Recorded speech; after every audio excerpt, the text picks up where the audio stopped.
In Sri Lanka's attempt to restructure foreign debt, India and China are crucial. When Sri Lanka earlier this year was hit by its worst economic crisis since independence, India extended emergency assistance worth $3.8 billion.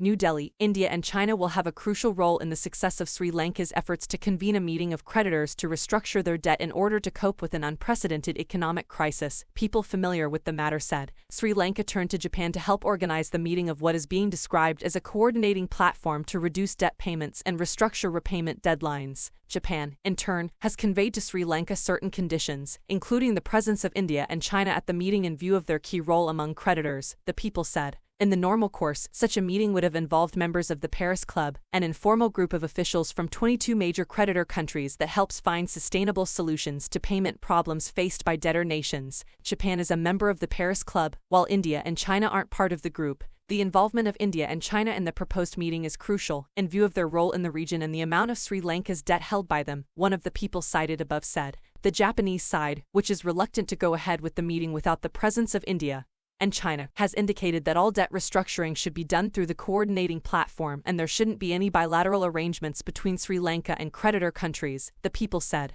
The Sri Lankan and Indian sides have been in touch through diplomatic channels about the proposed meeting, and India has also presented some queries to Colombo. When Sri Lanka earlier this year was hit by its worst economic crisis since independence, India extended emergency assistance worth $3.8 billion, including lines of credit for emergency purchases of food, medicines and fuel, a currency swap and deferral of loan repayments. This was more than any other country in the region, including China. Sri Lankan President Ranil Wickremesinghe sought Japan's help to organize the meeting of creditors when he met Prime Minister Fumio Kishida during a visit to Tokyo last month to attend the funeral of former Premier Shinzo Abe. India highlighted the need for structural reforms, creditor equitability and transparency in Sri Lanka after the International Monetary Fund announced a bailout package of about $2.9 billion for the island nation last month. China tops the list of Sri Lanka's creditors, holding about 10% of the total of international debt at $7.3 billion, including financing from the Asian Infrastructure Investment Bank and the Export-Import Bank of China. Japan holds $2.7 billion and India $1.7 billion.